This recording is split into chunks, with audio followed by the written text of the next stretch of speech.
दोस्तों आइए जानते हैं गरुड़ पुराण के बारे में।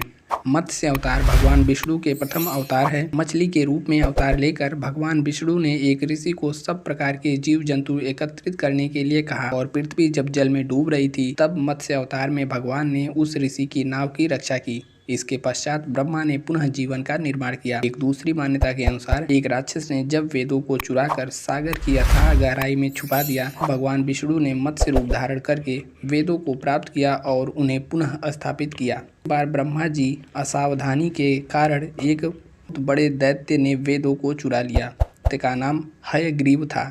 वेदों को चुरा लिए जाने के कारण ज्ञान लुप्त हो गया, चारों ओर अज्ञानता का अंधकार फैल गया तथा अधर्म का बोलबाला हो गया।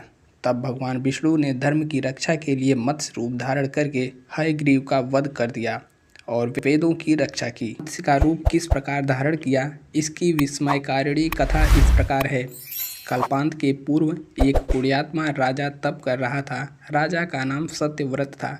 सत्यव्रत पुण्यात्मा तो था ही, बड़े उदार हृदय का भी था। प्रभात का समय था, सूर्योदय हो चुका था। सत्यव्रत कृतमाला नदी में स्नान कर रहा था। उसने स्नान करने के पश्चात जब तर्पण के लिए अंजलि में जल लिया तो अंजलि में जल के साथ एक छोटी सी मछली भी आ गई।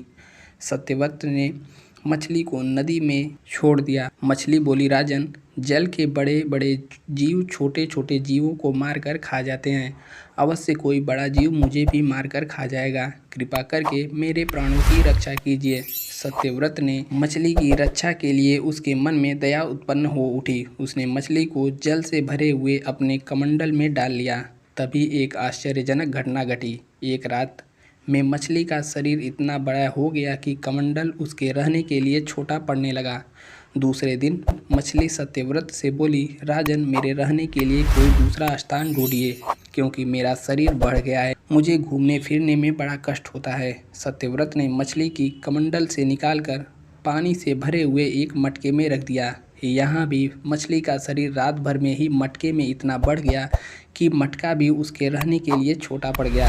दूसरे दिन मछली पुनः सत्यव्रत से बोली, राजन, मेरे रहने के लिए कहीं और प्रबंध कीजिए क्योंकि मटका भी मेरे रहने के लिए छोटा पड़ रहा है। तब सत्यव्रत ने मछली को निकालकर एक सरोवर में डाल दिया, किंतु सरोवर भी मछली के लिए छोटा पड़ गया। इसके बाद सत्यव्रत ने मछली को नदी में और फिर उसके बाद समुद्र में डाल दिया। आश्चर्य की बात यह है, समुद्र भी मछली का शरीर इतना बड़ा हो गया कि मछली के रहने के लिए वह छोटा पड़ गया। अतः मछली पुनः सत्यव्रत से बोली, राजन, यह समुद्र भी मेरे रहने के लिए उपयुक्त नहीं है। मेरे रहने की व्यवस्था कहीं और कीजिए। सत्यव्रत विस्मित हो उठा। उसने आज तक ऐसी मछली कभी नहीं देखी थी। वह विस्मय भरे स्वर में बोला, मेरी बुद्धि को विस्मय के सागर में डुबो देने वाले आप कौन हैं?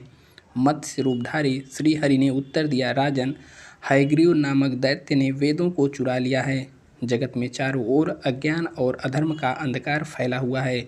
मैंने हयग्रीव को मारने के लिए ही मत्स्य का रूप धारण किया है। आज से 7वें दिन पृथ्वी प्रलय के चक्र में फिर जाएगी। समुद्र उठेगा, भयानक वृष्टि होगी, सारी पृथ्वी पानी में डूब जाएगी। जल के अतिरिक्त कहीं कुछ भी दृष्टिगोचर नहीं होगा। आपके पास एक नाव पहुँचेगी। आप सभी अनाजों और औषधियों के बीज को लेकर सप्तऋषियों के साथ नाव पर बैठ जाइएगा। मैं उसी समय आपको पुनः दिखाई पड़ूंगा और आपके आत्म तत्व का ज्ञान प्रदान करूंगा। सत्यव्रत उसी दिन हरि का स्मरण करते हुए प्रलय की प्रतीक्षा करने लगे। 7वें दिन प्रलय का दृश्य उपस्थित हो उठा। समुद्र भी उमड़कर अपनी सीमाओं से बाहर बहने लगा। भयानक वृष्टि होने लगी। थोड़ी ही देर में सारी पृथ्वी पर जल ही जल हो गया। संपूर्ण पृथ्वी जल में समा गई। उसी समय एक नाव दिखाई पड़ी। सत्यव्रत सप्तऋषियों के साथ उस नाव पर बैठ गए। उन्होंने नाव के ऊपर संपूर्ण अनाजों और औषधियों के बीज भी भर लिए। नाव प्रलय के सागर में तैरने लगी। प्रलय के उस सागर में उस नाव के अतिरिक्त कहीं भी कुछ भी नहीं दिखाई दे रहा था। सहसा मत्स्य रूपी भगवान प्रलय के सागर में दिखाई पड़े।